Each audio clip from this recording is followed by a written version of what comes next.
Notre histoire prend place à Alba, aux États-Unis, un village avec une population d'environ 500 habitants. Dans les premières heures du matin, du 1er mars 2008, un homme passe un appel auprès du 911. L'homme se présente sous le nom de Tommy Gaston. Il appelle les secours au sujet de son voisin Terry Caffey. L'homme est blessé et il a besoin de soins médicaux de toute urgence. L'opérateur pose plusieurs questions afin de comprendre la situation. Parmi ces interrogations, il souhaite savoir précisément où saigne le blessé. La réponse de son interlocuteur est glaçante. « Il saigne de partout et c'est un miracle qu'il soit encore en vie !» Quand l'opérateur du 911 renvoie l'appel de Tommy Gaston à la police, il y a seulement l'adjoint du shérif. Il est 5 heures du matin et seul l'officier Charles Dickerson est en service. L'homme se rend directement à l'adresse renseignée. La maison concernée est en flammes. L'agent contacte directement les pompiers afin que le feu soit maîtrisé. En attendant l'arrivée d'effectifs supplémentaires,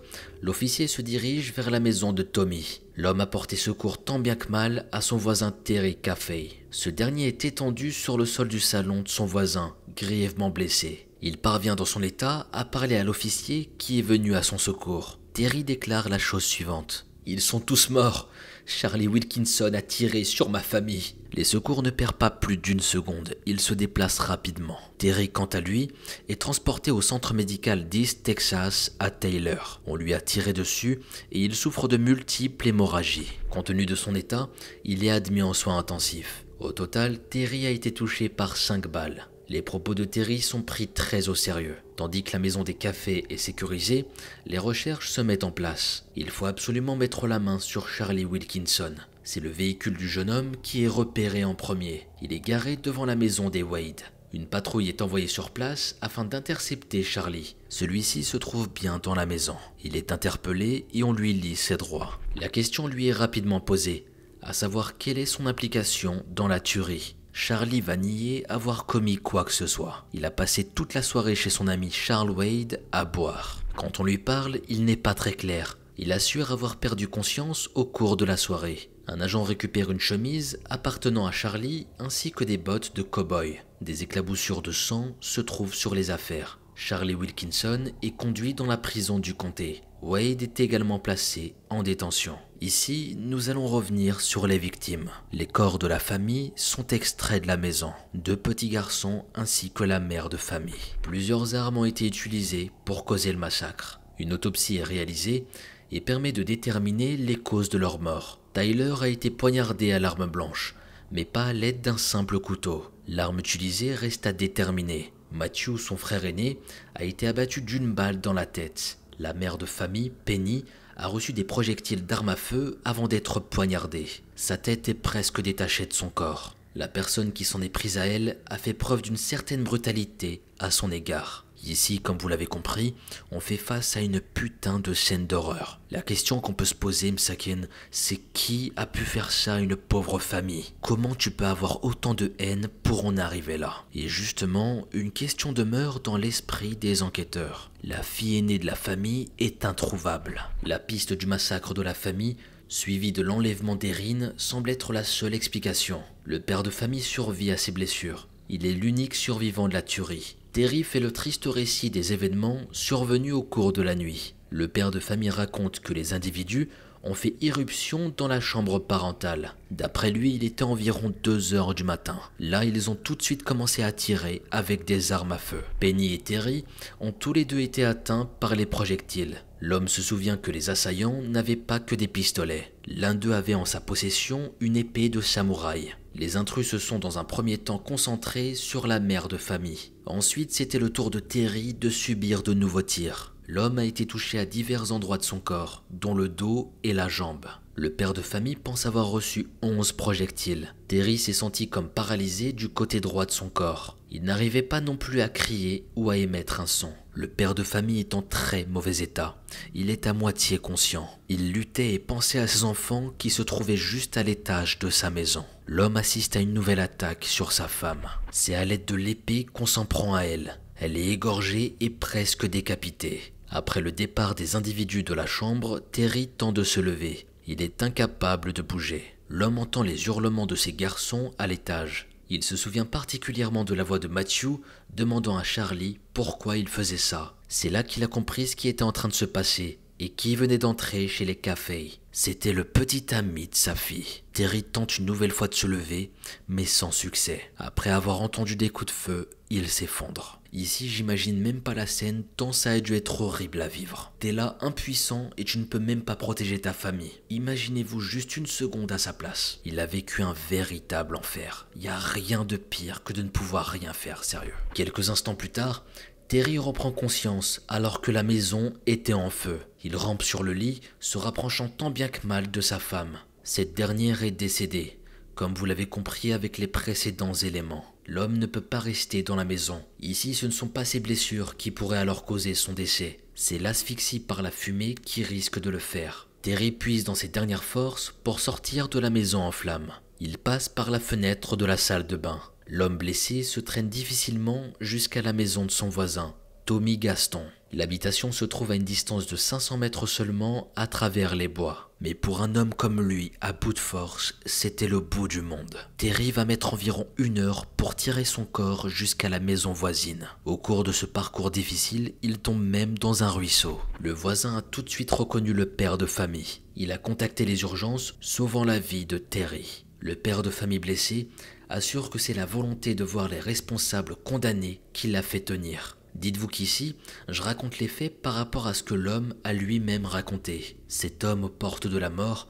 est parvenu à tirer son corps d'une maison en flammes. On lui a tiré dessus.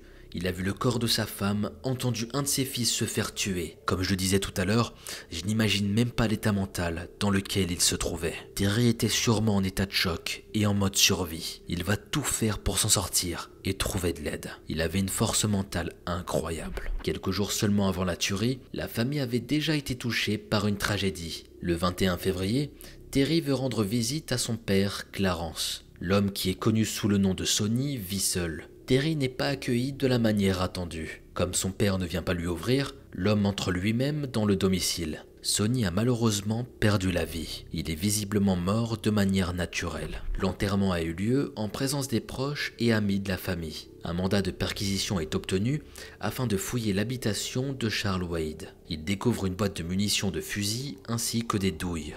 Mais plus surprenant encore, une jeune fille est réfugiée dans un coin, sous une couverture. Cette jeune fille, c'est Erin Caffey. L'adolescente de 16 ans ne comprend pas ce qui se passe. Ses déclarations laissent entendre qu'elle a été enlevée chez elle suite à une intrusion. Les 2 hommes qui l'ont emmenée lui ont fait boire quelque chose, en attendant que quelqu'un vienne la récupérer. Erin est récupérée par la police et examinée par un médecin. Les quelques blessures sont examinées et on lui fait une prise de sang pour faire un test toxicologique. Les grands-parents de la jeune fille viennent la retrouver au poste de police. Par la suite, ils sont escortés à l'hôpital afin de rendre visite à Terry. La voiture de police est au milieu du trajet quand l'agent reçoit une information troublante. Il doit mettre l'adolescente en état d'arrestation. Les tests toxicologiques ont prouvé qu'Erin n'a pas été droguée. Elle n'a pas non plus inhalé de la fumée, prouvant qu'elle n'était pas dans la maison lors de son incendie. Le véhicule de police s'arrête et le conducteur demande à Erin de sortir afin de discuter. Les grands-parents de la jeune fille comprennent. Erin est questionnée par sa grand-mère. Elle lui demande si elle est impliquée dans le meurtre familial. Dans un premier temps, Erin ne répond pas à la question. Puis ensuite, quand l'agent lui demande, elle va nier. Pour elle, elle n'avait aucun lien. Elle n'avait absolument rien commis. Comme l'adolescente est mineure, Erin est envoyée devant le juge plutôt qu'au poste de police. Face au juge, Erin tient le même discours qu'aux agents de police. Apparemment, elle ne sait pas ce qui s'est passé. Elle ne souhaite plus parler à la police, préférant déposer son témoignage à l'écrit. La jeune fille parle de la fumée dans la maison et des 2 intrus avec des katanas. Elle parle à nouveau de la boisson qu'on lui a fait boire. Elle raconte tout ce dont elle se souvient. Les autorités ne croient en rien à ces déclarations. Erin est accusée de meurtre et elle est placée dans un centre de détention juvénile. Les autres individus arrêtés ont un autre discours. Il est établi depuis qu'Erin et Charlie Wilkinson entretiennent une relation amoureuse. Erin était parfaitement au courant de ce qui allait se passer. Charlie avoue que la veille de l'intrusion et des meurtres, l'adolescente l'a appelé. Elle laisse exploser sa colère lors de la conversation téléphonique. La jeune fille souhaite la mort de ses parents. Ils ont fait en sorte que le couple se sépare. Le jeune homme tente de calmer sa petite amie. Il lui demande s'il n'est pas préférable de partir ensemble. Il avait déjà émis l'idée quelque temps plus tôt. Mais Erin est catégorique. Il n'y a qu'avec la mort de ses parents qu'ils pourront être libres. Erin est récupérée en voiture par son petit ami. Celui-ci est accompagné de son ami Charles, 20 ans, et de la copine de ce dernier, Bobby Gay Johnson, 18 ans. On est quelques heures avant les faits. Le groupe fait un petit tour en voiture. Charlie profite de cette balade pour faire changer d'avis à Erin,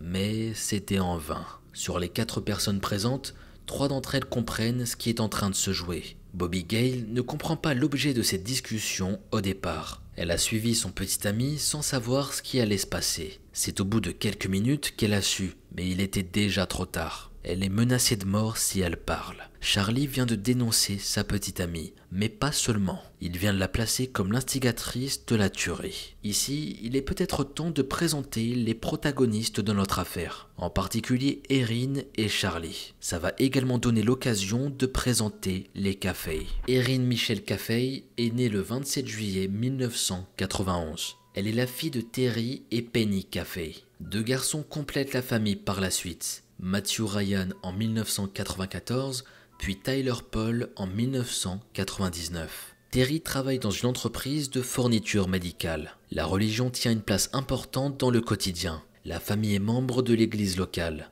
la Miracle Faith Baptist Church. Les Caffey sont toujours présents pour l'office du dimanche, mais pas seulement. Il y a également l'étude de la Bible qui se déroule en milieu de semaine. Terry est prédicateur. Les membres de la famille Caffey partagent également l'amour de la musique. Ces 2 centres d'intérêt se rejoignent souvent. Penny joue du piano parfois pendant la messe. Matthew joue de l'harmonica et Tyler exerce la guitare. Et Erin, quant à elle, elle était plutôt tournée vers le chant. La jeune fille est membre de la chorale, mais il lui arrive de faire également des solos lors du culte. En 2004, les Caffey déménagent à Alba. Elle se trouve à une dizaine de minutes de la ville d'Emory, où se situe leur église. Cela facilitait beaucoup les déplacements hebdomadaires. Erin, Matthew et Tyler sont scolarisés dans l'école publique de leur ville. La fille aînée du couple rencontre quelques difficultés en classe. On lui a diagnostiqué un trouble du déficit de l'attention. La jeune fille n'avance pas au même rythme que les autres et cumule du retard sur le programme. Un incident va survenir quelque temps après. Erin est embrassée par un camarade de classe alors qu'elle se trouve à l'école. Terry et Penny sont choqués par l'événement. Ils décident de retirer Erin de l'école et de faire l'instruction à la maison. Penny, la maman, peut ainsi orienter davantage les cours sur la Bible et la religion. Elle adapte le programme afin que sa fille rattrape son retard. Les années avancent et Erin a maintenant 16 ans. C'est une adolescente comme les autres qui aspire à trouver le bonheur. Elle n'a plus que l'école et l'église qui dirigent son quotidien. Peu de temps après son 16e anniversaire, elle se dégote un petit emploi. L'adolescente est employée au Sonic Drive-In en ville. C'est un petit restaurant typique aux États-Unis, dont l'esthétique tourne entre les années 1950 et 1960. Erin est serveuse et passe son service à apporter des assiettes sur des patins à roulettes. Cela lui donne l'occasion de faire de nombreuses rencontres en dehors de la maison. C'est lors d'un de ses services qu'elle fait la connaissance de Charlie Wilkinson, lors de l'été 2007. Ce dernier est âgé de 18 ans. Il s'apprête à rentrer dans sa dernière année de lycée. Les premiers échanges sont appréciés par les 2 jeunes gens. Charlie n'hésite pas à revenir au Sonic pour revoir Erin.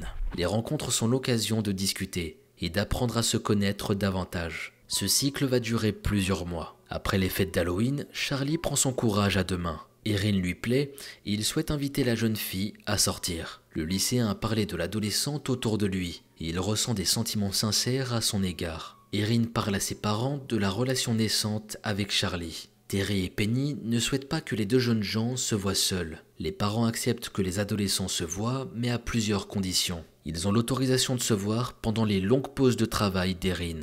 Ces rencontres se déroulent uniquement chez les Caffey. Les parents d'Erin peuvent ainsi surveiller ce qui se passe. Ici, j'ai une petite question à vous poser car je suis assez curieux. Je vous pose la question à vous qui m'écoutez. Comment vous êtes avec vos enfants, vous? Est-ce que vous êtes là à fliquer leur relation, oui ou non? Et qu'est-ce que vous en pensez finalement? Vaut mieux trop les surveiller et les surprotéger ou au contraire les laisser vivre leur expérience? J'aimerais avoir vos avis, je trouve ça très intéressant. Le débat est ouvert dans les commentaires, juste en bas. Donc comme je le disais, les parents d'Erin surveillent tout ce qui se passe. Charlie est également convié à des soirées de feu de joie qu'Erin et ses frères organisent. Le lycéen doit seulement quitter la maison après une sorte de couvre-feu fixé à 21 h.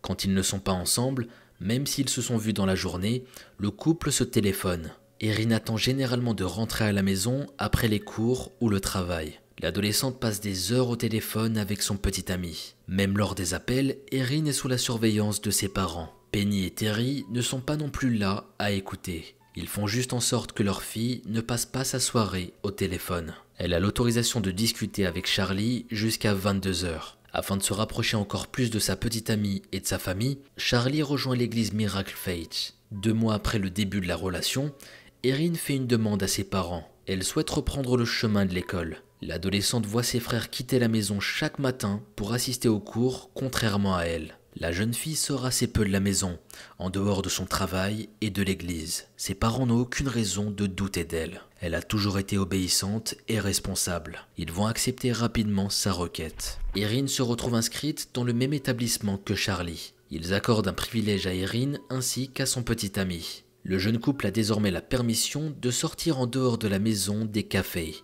L'adolescente doit juste rentrer avant l'heure de son couvre-feu. La relation entre Erin et Charlie évolue. Ils se sentent de mieux en mieux l'un avec l'autre. Le jeune homme a clairement l'impression qu'Erin est son âme sœur. Il décide de récupérer la bague de fiançailles de sa grand-mère. Charlie n'a pas l'intention de demander Erin en mariage, compte tenu de l'âge de la jeune fille. Il souhaite lui donner comme promesse d'un engagement futur à son intention. Le jeune homme se lance dans les jours suivant Noël. Alors que le couple se promène, Charlie s'agenouille dans un chemin et sort sa bague. L'adolescente est folle de joie. Elle accepte avec plaisir le bijou et la promesse qui l'accompagne. Je trouve ça mignon les promesses comme ça, et ça se perd un peu de nos jours, c'est dommage. C'est beau à voir, et à ce moment-là, jamais tu t'imaginerais que cette histoire va prendre une tournure dramatique. Ils étaient jeunes, pleins de vie, et tout va finir par sombrer, malheureusement. Bref, comme je le disais, elle prend le bijou avec plaisir et la promesse qui l'accompagne. Et si Erin prend ce geste comme une preuve d'amour, ses parents ne le prennent pas de la même manière. Ils sont loin de considérer la situation avec enthousiasme. Ils estiment qu'Erin et Charlie sont trop jeunes pour se marier et même d'envisager de se marier. Penny et Terry demandent à leur fille de rendre la bague à son petit ami. Le père de famille va également à la rencontre de Charlie. Pour lui, Erin est trop jeune pour se marier. On ne parle pas de 2 adultes ici, mais d'une adolescente et d'un jeune adulte. L'adolescente est toujours sous l'autorité de ses parents. Les parents d'Erin ne sont plus vraiment enclins à ce que leur fille fréquente Charlie. Le comportement de l'adolescente a radicalement changé. Elle n'est plus la fille douce et obéissante qu'ils ont connue. Erin passe beaucoup de temps à se disputer avec ses parents, et en particulier sa mère. Elle ne s'intéresse plus vraiment à ses occupations passées. L'adolescente délaisse complètement le chant ainsi que les moments en famille au profit de son petit ami. Et ce n'est pas parce que Penny et Terry toléraient la présence de Charlie chez eux qu'ils l'apprécient. Au contraire, ils désapprouvent son mode de vie. Pour Erin, les autorisations de sortie n'existaient plus. Elle en avait marre de ça. Elle se confie à ses amis et à des membres de la famille à ce sujet. Elle indique à sa tante qu'elle projette de s'enfuir avec Charlie quand elle aura 17 ans. 1 mois passe après la demande en mariage. Un soir, Erin est surprise par sa mère alors qu'elle est au téléphone avec Charlie. Il est 22 heures passées et elle n'a plus l'autorisation de discuter avec son petit ami. La mère de famille est furieuse et la punition tombe rapidement. Charlie n'avait plus la permission de venir à la maison pour rendre visite à Erin. Afin d'éviter toute chance à la jeune fille de désobéir, ses clés de voiture lui sont confisquées. Vers la fin du mois de février, la tante d'Erin se rapproche de sa mère. On ne sait pas s'il s'agit de la sœur de Penny ou de Terry. Partons du principe qu'il s'agit de la sœur de la mère de famille. Cette tante invite Penny à s'intéresser au profil MySpace de Charlie. Il y a visiblement des éléments assez troublants. La mère d'Erin procède de suite. Elle consulte la page du petit ami de sa fille. Elle est choquée de lire des messages du jeune homme faisant référence à l'alcool et aux actes intimes. Terry, le papa, est de suite informé. Erin est encore en cours à ce moment-là. En attendant, le couple café compte bien avoir une discussion avec elle. Dès son arrivée à la maison, Erin est accueillie par ses parents. La discussion débute. Penny et Terry exposent la situation à leur fille. Ils font part de leurs sentiments à l'égard de Charlie. Pour eux, il est nécessaire que la jeune fille mette fin à la relation. Ils s'attendaient à une vive réaction de sa part suite à cette demande. Erin les surprend. Au lieu de se mettre en colère, elle s'effondre. Entre ses sanglots, elle parvient à leur dire qu'elle envisageait elle-même de rompre. Mais Erin a changé. L'adolescente est désormais capable de mentir à ses parents. Elle n'a pas l'intention de mettre un terme à sa relation avec son petit ami. Lors de son retour au lycée, Erin raconte tout à Charlie. Elle est certaine d'une chose maintenant. La seule chance du couple est d'éliminer la menace. les parents d'Erin. Ou sinon vous aviez juste à fuir dans un autre pays, je sais pas. Enfin je sais pas, le meurtre c'est quand même pas la solution à tout. Cette histoire, quand on l'écoute de A à Z, je vous promets qu'elle est très sombre. Pour en arriver à une telle conclusion, c'est vraiment étrange. C'est à la fois bizarre et tellement flippant. Ici, dites-moi ce que vous en pensez dans les commentaires.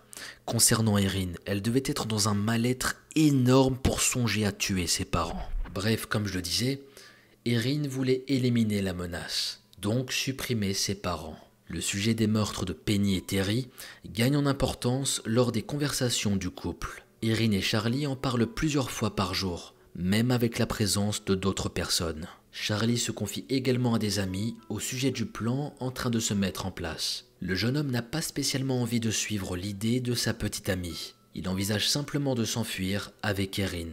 Charlie songe même au fait qu'Erin pourrait tomber enceinte, permettant au couple de rester ensemble. Penny et Terry n'auraient d'autre choix que d'accepter leur histoire. Cependant, Erin a refusé cette solution. L'adolescente n'est pas prête à accueillir un enfant. Elle se dit d'ailleurs que cela ne changera rien à la situation du couple. Charlie indique qu'il trouvera une solution. Maintenant, on va rentrer dans la partie où la tuerie va être décrite. Pour les personnes sensibles, faites attention à vous, parce que la suite des événements est atroce et fait froid dans le dos. Ce n'est que 2 jours après la discussion avec ses parents que les choses s'enclenchent. La nuit est tombée depuis plusieurs heures. Une voiture attend devant la maison des cafés. Erin se dirige dans sa direction, vêtue de son pyjama. Elle a fait un rapide tour de la maison afin de savoir si quelqu'un s'est rendu compte de son absence. L'adolescente s'assoit sur la banquette arrière. Elle retrouve Charlie ainsi que les 2 amis de ce dernier, Charles Wade et Bobby Gale Johnson.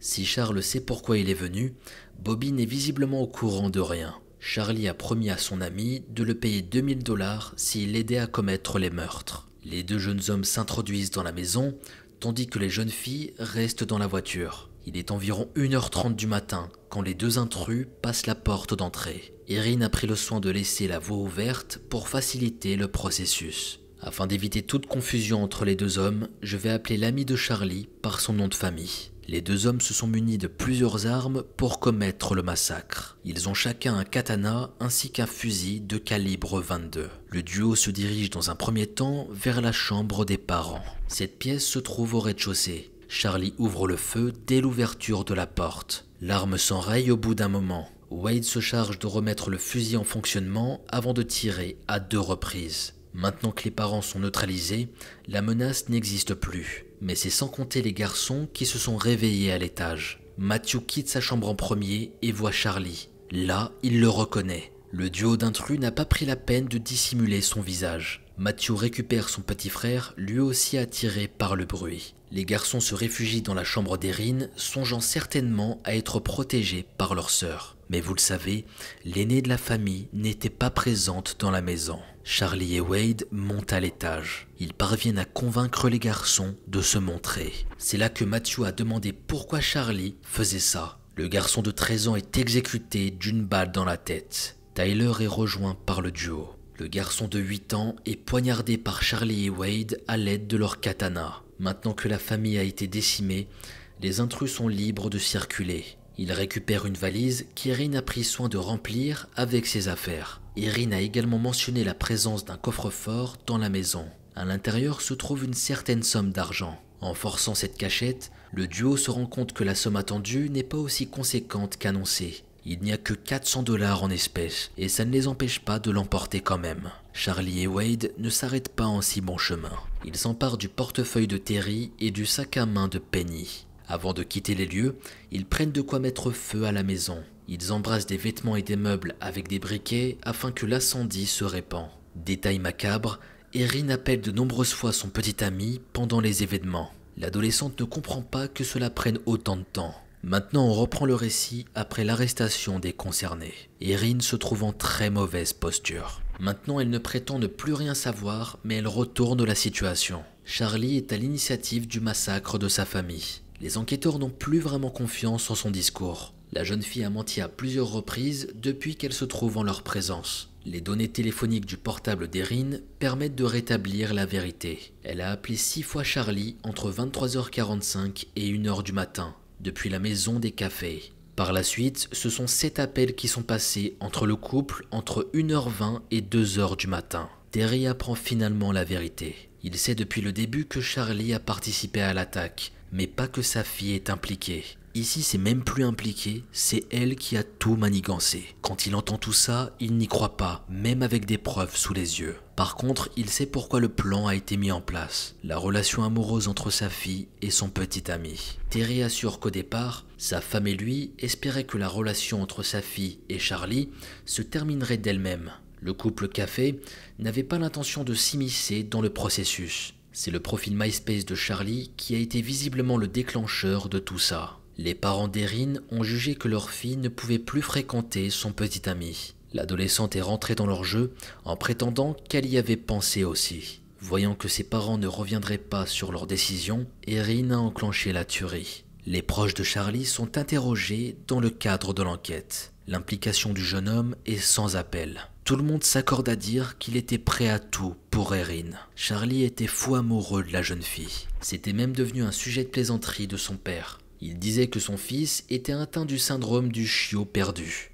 Charlie avait constamment ce besoin d'aider les personnes en état de détresse. Il estimait qu'Erin faisait partie de cette catégorie. C'est plus d'1 an après les faits que les procès dans le cadre de l'affaire ont lieu. Charlie et Wade risquent gros s'ils sont reconnus coupables. La peine capitale peut être appliquée pour les 2 jeunes hommes. Terry Café décide d'écrire au procureur. Il souhaite que cette peine ne soit pas appliquée pour les 2 jeunes meurtriers. La mort des 2 hommes ne changera rien à ce qu'il a pu vivre. La prison à perpétuité sans possibilité de libération conditionnelle conviendra amplement. Il dira les choses suivantes. « Mon cœur me dit qu'il y a eu suffisamment de morts. Je veux qu'ils aient dans cette vie une chance d'éprouver des remords et de se repentir de ce qu'ils ont fait. Les tuer ne ramènera pas ma famille. Permettez-moi de dire que cet homme est d'une force incroyable. Quand on sait qu'il aurait pu mourir de la main de ces hommes, franchement, chapeau. Il nous montre ici à quel point la vengeance, ça ne sert à rien. Un jour, ils vont le payer, et il le sait très bien, que ce soit dans cette vie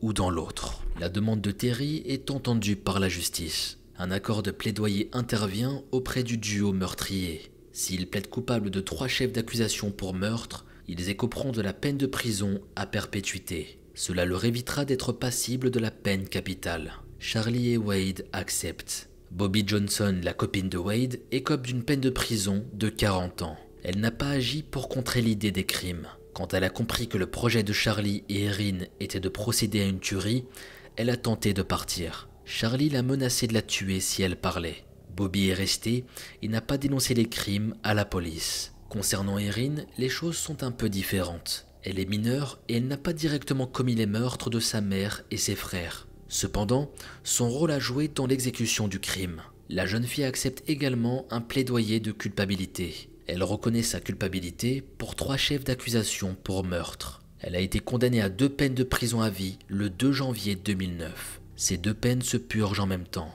Les funérailles de Penny, Matthew et Tyler se sont déroulées en privé. Mère et fils sont enterrés au White Rose Cemetery à Wills Point. Ils étaient respectivement âgés de 38, 13 et 8 ans lors de leur disparition.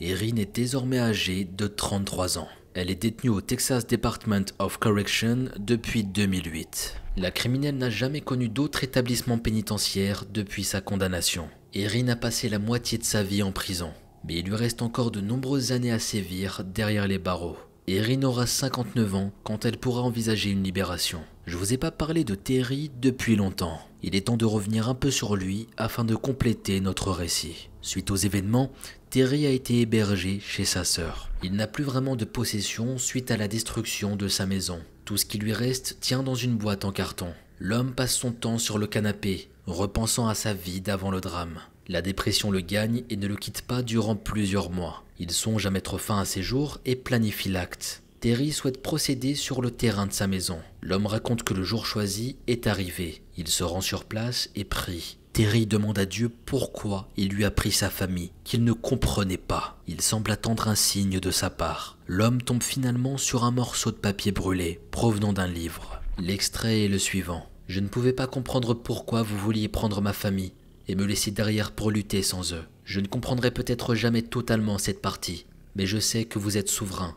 Vous êtes au contrôle. Terry voit en la lecture de cet extrait le signe qu'il semblait attendre. Il ne va pas au bout de son plan, pensant que Dieu ne souhaite pas sa mort. Le livre d'où provient cet extrait vient de Jim Pense, un ami de la famille. L'auteur avait été instructeur de karaté, notamment pour les enfants de café. Le livre se nomme Blind Sight. On peut traduire le titre littéralement en vision aveugle. L'histoire rejoint assez bien la situation de Terry. Elle raconte le récit d'un homme qui doit poursuivre sa vie suite à une tragédie. En effet, le protagoniste a perdu sa femme et ses 2 enfants lors d'un accident de voiture. Et vivre tout ça, ça doit être vraiment troublant. Terry ne pouvait plus vivre sa vie de cette manière. Il avait besoin de cet élément, de ce signe pour que sa vie prenne un autre sens. Puis le livre n'a pas été écrit par un inconnu. C'est d'autant plus fort quand ce sont les mots d'une personne qu'on connaît. Pour Terry, ça a dû être terrible et on comprend la détresse qu'il a dû ressentir. Après une telle tragédie, comment tu peux reprendre ta vie comme si de rien n'était, sérieux?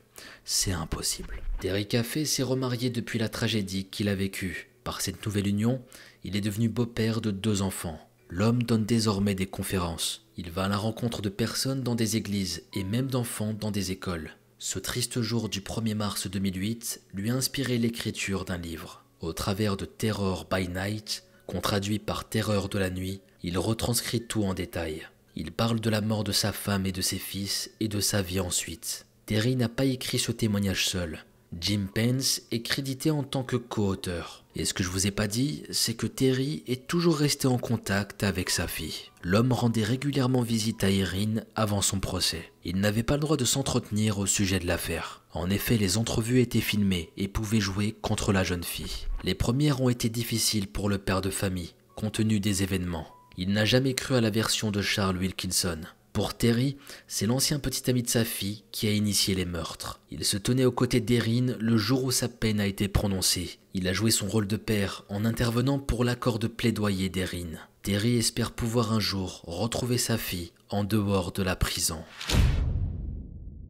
On se retrouve pour la conclusion de notre affaire. Et autant vous dire que je l'ai trouvé particulièrement horrible. Une famille décimée et un père qui va survivre. Un massacre organisé par l'aîné de la famille. Rendez-vous compte. Moi, quand je vous raconte tout ça, je vous promets que j'ai l'impression d'être dans une scène de film, tellement ça me paraît irréel. Même après toutes ces années à vous raconter des histoires, je vous jure que je trouve ça absurde. J'attends d'ailleurs vos avis concernant cette affaire dans les commentaires. Et ce que vous en avez pensé. Les tueries familiales sont toujours aussi glaçantes. J'ai souvent l'impression qu'il existe 2 schémas. Soit c'est à l'initiative du père de famille, soit d'un des enfants. Les motifs avancés sont souvent d'une futilité sans nom. Soit une relation amoureuse non acceptée, soit dans le but de dissimuler un lourd secret. Erin Café était une jeune fille sans histoire. Née dans une famille où la religion et les bonnes valeurs sont importantes, elle a su s'élever parmi ses pairs. Malgré une mésaventure à l'école, elle a su rester ouverte aux rencontres. Elle participait avec sa famille aux offices du dimanche et à d'autres événements en lien avec l'église. Au travers de son travail, elle a diversifié son entourage. C'est d'ailleurs à son travail qu'elle a fait la connaissance de celui qui deviendra son petit ami, Charlie. La relation débute doucement. Ces 2 jeunes gens apprennent à se connaître et le couple naît. Les parents de la jeune fille sont assez méfiants et surveillent le couple. Le comportement de Charlie ne leur plaît pas, et cela ne va pas en s'arrangeant. Ils découvrent des aspects du jeune homme qui ne leur conviennent pas. Le jeune homme a également fait une proposition s'apparentant à une demande de fiançailles. Là, c'était beaucoup trop pour peigner Terry Café. Il préfère qu'Erin mette un terme à la relation. La jeune fille est dévastée. Elle refuse d'écouter ses parents, même si elle prétend le contraire. Erin a la certitude que ses parents doivent mourir, mais elle n'y arrivera pas toute seule. Elle demande à son petit ami de l'aider. Au départ réticent, Charlie se résout à considérer ces terribles propositions. Avec l'aide d'un ami, c'est la famille de sa petite amie qu'ils vont assassiner. Seul Terry le père a survécu à l'attaque. Il va dénoncer celui qui a fait ça, un homme qu'il a côtoyé et qu'il considérait de mauvaise influence pour sa fille. Ce qu'il ne soupçonnait pas, c'est qu'Erin elle-même n'était pas une bonne influence. Mes pensées se dirigent vers les victimes, une famille qui a été décimée. Même si sur les 5 membres, 2 sont encore en vie, la famille n'existe plus. Ce sont 4 d'entre eux qui en ont payé le prix, par la faute de la 5e personne. Ici, je suis impressionné par le père de famille. Il a su se relever au sens propre comme au figuré, suite à cette tragédie. Il est toujours en lien avec sa famille, malgré tout ce qui s'est passé.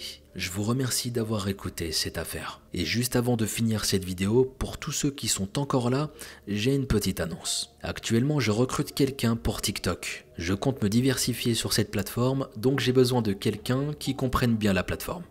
Tout simplement. Donc si vous êtes intéressé pour contribuer sur cette chaîne, n'hésitez pas à m'envoyer un message sur mon Instagram Mogotasama et de me dire en message que vous êtes intéressé par le projet TikTok. N'hésitez pas à m'envoyer des messages, je recherche plusieurs personnes. Merci à vous de m'avoir écouté, j'attends vos avis concernant cette affaire dans les commentaires et quant à nous, on doit se laisser. Je vais vous dire à très bientôt, prenez bien soin de vous et vos proches, c'était Mogota.